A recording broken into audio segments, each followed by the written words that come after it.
velocidad y comodidad. Dos de las cosas que hemos disfrutado del transporte aéreo desde 1903, cortesía de los hermanos Wright. Es irrefutable que los aviones hacen más fácil nuestro transporte cotidiano con solo cabecear, guiñar y balancear. Pero a veces el gran pájaro pierde el equilibrio y se estrella de forma devastadora. Si bien todos los accidentes son malos, algunos son peores, y en este video hablaremos sobre los peores accidentes aéreos de la historia. Bienvenidos a Lo Nunca Contado.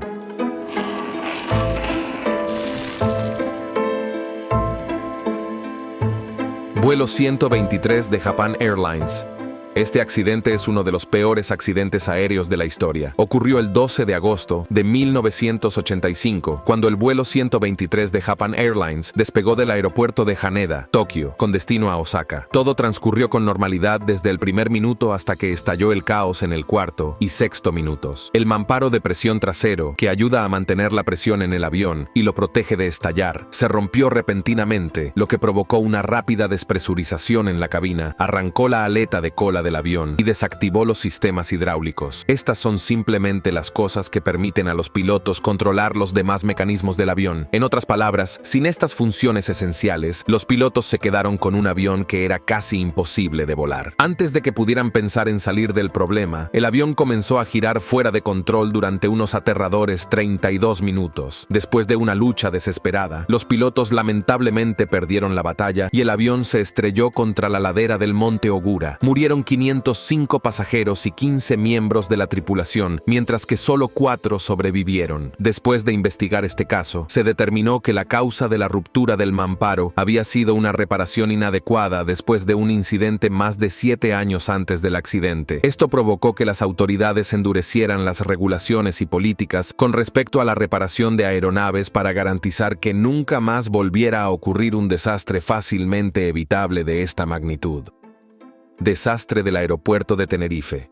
Cuando hablamos de accidentes aéreos, nos vienen a la mente los accidentes en pleno vuelo. Esto ocurrió en la pista. El accidente involucró a 2 aviones 57 con pasajeros muy cargados que chocaron en la pista. Estos aviones eran operados por KLM y Pan American World Airways. Ambos aviones se habían desviado al aeropuerto ese día y se preparaban para despegar para continuar sus viajes a Gran Canaria. Ese día, el avión de KLM operaba desde Amsterdam Schiphol hasta Gran Canaria. A bordo iban 234 pasajeros y 14 tripulantes. Al despegar de Tenerife, el avión de Pan Am operaba desde Los Ángeles a Nueva York, JFK, y luego a Gran Canaria, con 380 pasajeros y 16 tripulantes a bordo. Desafortunadamente, el 27 de marzo de 1977, una serie de eventos incontrolables hicieron que los 2 aviones estuvieran en la misma pista y no pudieran verse. El primero fue que inicialmente no estaba previsto que ninguno de los aviones estuviera en ese aeropuerto. Junto con otros aviones, se desviaron del aeropuerto de Las Palmas de Gran Canaria, cercano a este, debido a que una alerta terrorista había explotado en la terminal, hiriendo a 8 personas. Los movimientos independentistas de las Islas Canarias se atribuyeron el ataque y hubo una advertencia sobre un segundo lugar por ello. Todos los aviones que llegaban fueron desviados al aeropuerto de Los Rodeos, mucho más pequeño. El aeropuerto solo tenía una pista, una calle de rodaje paralela y un estacionamiento limitado para aviones. Los aviones desviados se vieron obligados a estacionarse en la calle de rodaje principal, lo que significa que los aviones que salían tenían que rodar hasta su posición utilizando la pista. Solo había 2 controladores de tráfico aéreo de servicio ese día y tuvieron que manejar mucho más tráfico del que el aeropuerto había visto nunca antes. El vuelo de Pan Am estaba listo para despegar primero, ya que sus pasajeros no habían abandonado el avión. Sin embargo, mientras los pasajeros de KLM desembarcaban, Pan Am se vio bloqueada para entrar en la pista por el 747 de KLM y tuvo que esperar a que estuviera listo. De hecho, el ingeniero de vuelo y el primer oficial abandonaron el avión para medir el espacio libre, pero determinaron que no podían pasar, por lo que tuvieron que esperar. Esto se retrasó aún más porque el vuelo de KLM repostó por completo antes de la salida, una decisión que resultó fatal al final. El primer oficial y el ingeniero de vuelo habían sugerido repostar en Las Palmas, pero el capitán insistió en lo contrario. A las 4:56 p.m., la torre dio autorización al avión de KLM km para que rodara por la pista y se alineara para el despegue en el otro extremo. A las 5:02 p.m., dio instrucciones al avión de Pan Am para que iniciara su rodaje por la pista y abandonara la pista en la tercera salida. Hasta ahora, nada inusual para una zona de aeropuerto muy transitada que tenía que usar la pista para rodaje y salidas de vuelos. Sin embargo, el avión de Pan Am no tomó la tercera salida. Esto habría requerido giros de 148 grados para llegar a la pista de rodaje principal. No está claro por qué se le ordenó esto, pero con una visibilidad reducida e instrucciones poco claras, Pan Am continuó rodando por la pista hacia la cuarta salida. Los verdaderos problemas comenzaron cuando la torre le dio a KLM instrucciones de salida, pero no autorización de despegue. El capitán soltó los frenos y aplicó potencia cuando la respuesta de la torre donde no se podía ver la pista debido a la neblina. Prepárense para el despegue, los llamaré. La tripulación de KLM probablemente se perdió parte de esta comunicación debido a interferencias de radio. Al mismo tiempo, la tripulación de Pan Am comunicó por radio que todavía estábamos rodando por la pista. La superposición provocó que la tripulación de KLM no escuchara ningún mensaje crítico y nuevamente, debido a la niebla, los dos aviones no pudieron verse. No fue tan malo, ya que había una oportunidad más de que se abortara el despegue. La siguiente comunicación de la torre solicitaba al avión de Pan Am que informara cuando estuviera despejado de la pista. Esto se escuchó en la cabina de mando de KLM y el ingeniero de vuelo preguntó 2 veces a los pilotos si el otro avión estaba despejado, pero no se hizo nada al respecto. El avión de KLM aceleró por la pista hacia el avión de Pan Am que se acercaba a la cuarta calle de rodaje. Según la grabación de la cabina de mando, fue el capitán de Pan Am quien primero vio que el avión se acercaba, aceleró a fondo e intentó girar el avión hacia la izquierda en dirección al césped. Cuando la tripulación de KLM vio el otro avión, intentó girar antes, ya que ya era demasiado tarde para detener el avión. El morro y el tren de aterrizaje despejaron el avión en tierra, pero el fuselaje inferior y el tren de aterrizaje principal golpearon el fuselaje superior central del avión de Pan Am. El motor derecho se desprendió y golpeó la cubierta superior. Las fugas de combustible provocaron un incendio que se cobró la mayoría de las vidas. Debido a la baja velocidad y a la pérdida o daño de sus motores, el avión de KLM entró en pérdida y se estrelló contra la pista a unos 150 metros más allá del avión de Pan Am con su carga completa de combustible. El incendio resultante fue devastador. El accidente tuvo 583 víctimas y todos los pasajeros y la tripulación del avión de KLM murieron. Hubo 61 sobrevivientes en el avión de Pan Am, incluida la tripulación de vuelo. Sin embargo, ambos aviones quedaron destruidos. Si este accidente se pudo haber evitado, el siguiente no dejó otra opción.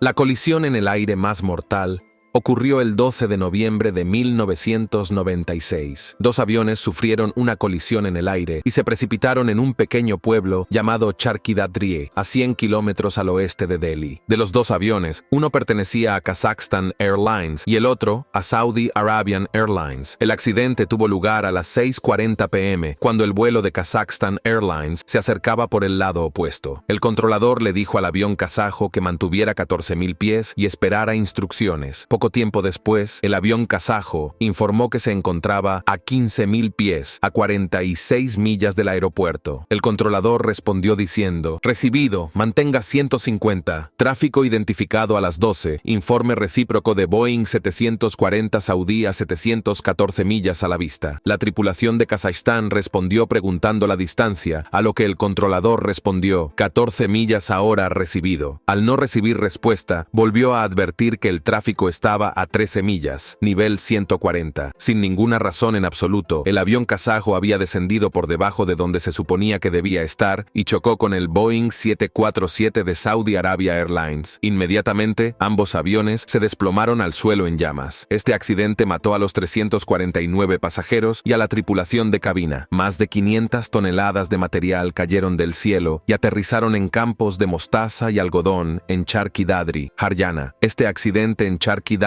contribuyó a generar 2 cambios importantes en la industria de la aviación. Se alegó que el motivo del accidente fue una falta de comunicación debido a las diferencias lingüísticas. Por este motivo, las autoridades de aviación mundial decidieron exigir el dominio del inglés como requisito para la industria. Esto permitió garantizar que tanto los pilotos como los funcionarios de control de la aviación pudieran entenderse entre sí con facilidad y fluidez para minimizar cualquier error humano. El accidente también dio lugar a la implementación de sistemas de prevención prevención de colisiones en todas las aeronaves. Este dispositivo alerta a los pilotos si una aeronave está invadiendo su espacio aéreo.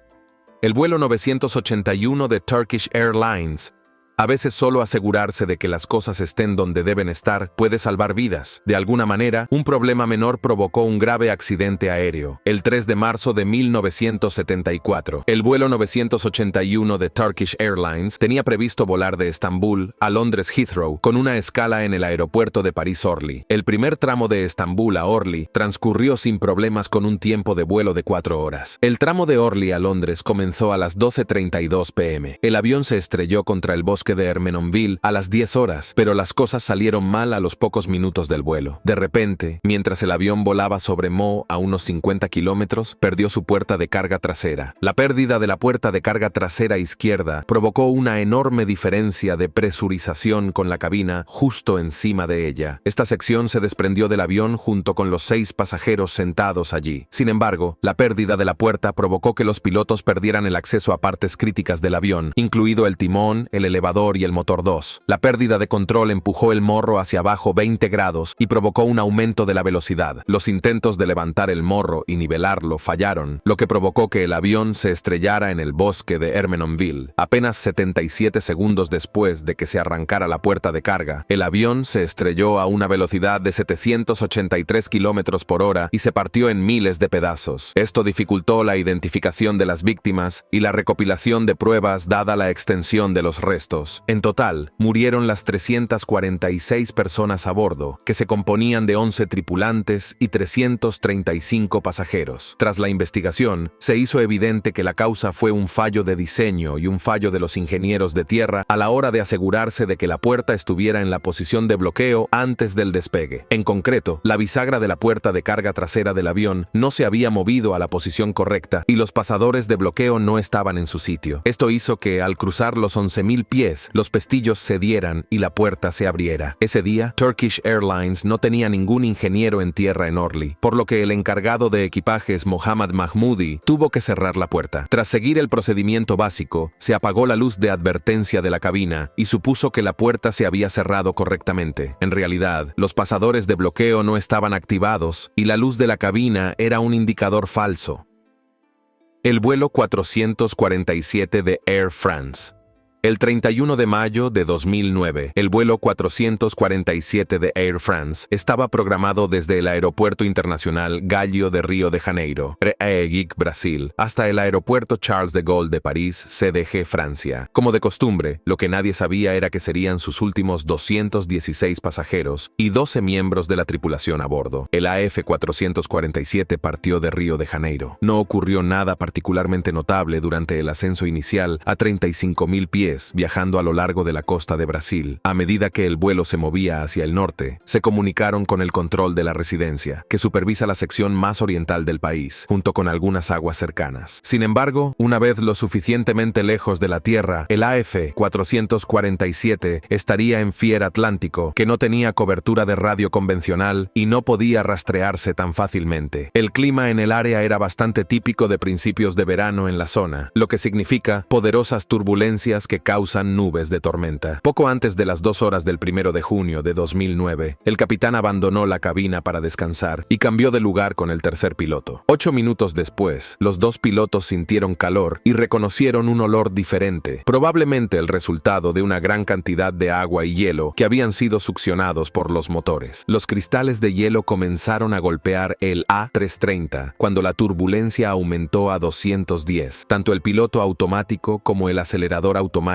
se desconectaron y el avión se inclinó hacia la derecha. El indicador de velocidad aerodinámica bajó de 275 nudos a 60 y el altímetro descendió un par de cientos de pies. Sorprendido y repentinamente volando a mano, el primer oficial intentó rectificar la situación accionando el alerón izquierdo y tirando hacia arriba. Desafortunadamente, cada accionamiento secuencial de la palanca lateral para volver al vuelo nivelado sobrecorrigía lamentablemente el anterior, todo mientras subía a 30 38.000 pies. Una ráfaga de mensajes y advertencias de ECAM bombardearon a los pilotos. Entre ellos, se podía escuchar una advertencia de pérdida de sustentación. Las luces maestras de advertencia y precaución se habían encendido. En el caos de luces, sonidos y confusión, se habían omitido muchos elementos de memoria en listas de verificación relacionadas. Los pilotos iban y venían, tratando desesperadamente de comprender la situación, ya que estaban muy confundidos. Esto convirtió el vuelo en una montaña rusa de subidas y bajadas durante los siguientes minutos. Lamentablemente, el Air France 447 se vio en una pérdida de sustentación y cayó del cielo, estrellándose en el océano Atlántico. Las 228 personas a bordo perdieron la vida en este trágico accidente. El 21 de diciembre de 1988, atentado de Lockerbie, el vuelo 103 de Pan American, un Boeing 77, despegó de Londres con destino a la ciudad de Nueva York. Mientras ascendía en su trayectoria de vuelo hacia el norte, explotó sobre la ciudad de Lockerbie, en la región de Dumfries y Galloway, en el suroeste de Escocia. Esta explosión mató a 207 personas de 21 países. Al principio, parecía que algo salió mal con el avión, pero una investigación posterior demostró que fue el resultado de una grabadora de radio colocada dentro de una maleta en la bodega de carga delantera. La explosión perforó un agujero de 50 centímetros en el lado izquierdo del fuselaje. Según la investigación, no se había iniciado ningún procedimiento de emergencia en la cabina y no se registró ninguna llamada de socorro. Todo lo que se escuchó fue un silbido de 180 milisegundos cuando la explosión destruyó el centro de comunicaciones del avión. Debido a accidentes como estos, la Administración de Seguridad del Transporte ahora tiene diferentes métodos para detectar explosivos en los aeropuertos. Vuelo 007 de Korean Airlines.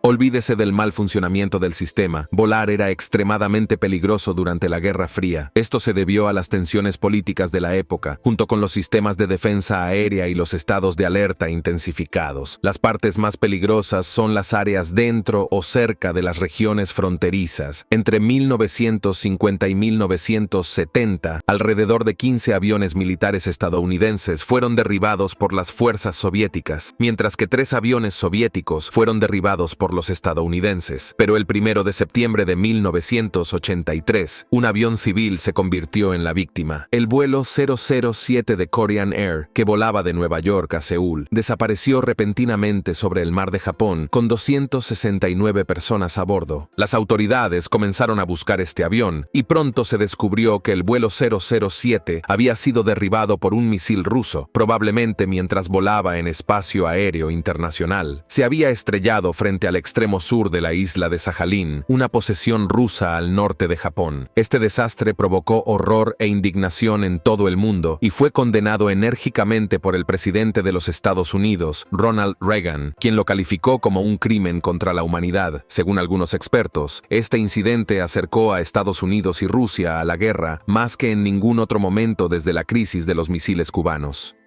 Vuelo 182 de Air India.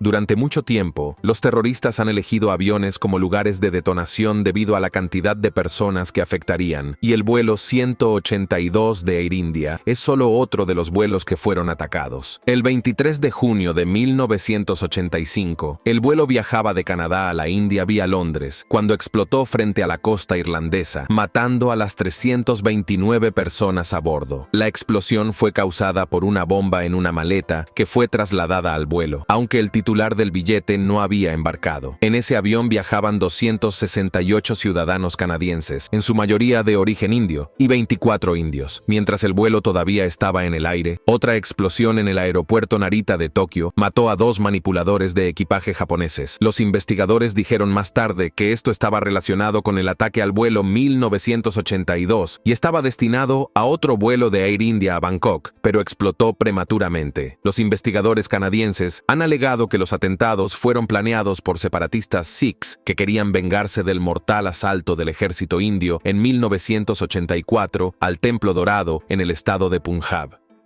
El vuelo 191 de Delta Después de completar la primera etapa del viaje de Nueva York a Denver, despegó del aeropuerto de Stapleton a las 2:47 para un vuelo de 2 horas y 26 minutos a Portland. Cuando el avión salió de la puerta de embarque en Denver, tenía alrededor de 46,000 libras de combustible a bordo y según el plan de vuelo, solo necesitaban 31,000 libras de combustible desde Denver hasta Portland. Cuando la tripulación se aproximaba a Portland, bajaron el tren de aterrizaje y sintieron una vibración inusual. La luz indicadora que debería haberse encendido para mostrar que el tren de aterrizaje se había desplegado con éxito no se encendió, lo que dejó a los pilotos preocupados por el aterrizaje. En ese estado de preocupación, se comunicaron con el control de tráfico aéreo de Portland para pedir permiso para realizar un patrón de espera mientras intentaban diagnosticar el problema. Durante la siguiente hora, el avión voló en círculos sobre el sureste de Portland, mientras los pilotos finalmente decidieron que necesitarían realizar un aterrizaje de emergencia. Durante todo el tiempo que pasaron tratando de resolver el problema, no verificaron cuánto combustible le quedaba al avión durante el patrón de espera. El consumo de combustible se había exacerbado porque las ruedas estaban abajo y el avión tenía los flaps a 15 grados. Como resultado, mientras aterrizaban, los motores número 3 y número 4 se apagaron. El avión se disponía a aterrizar en la pista 28L de Portland. Los motores restantes se quedaron sin potencia. Después de declarar la emergencia, el avión se estrelló en una zona boscosa a 6 millas al sureste del aeropuerto. De los 189 pasajeros y tripulantes, el ingeniero de vuelo, uno de los auxiliares de vuelo y 8 pasajeros murieron en el accidente. Se puso en marcha un rescate de emergencia y afortunadamente los supervivientes fueron trasladados rápidamente a hospitales locales.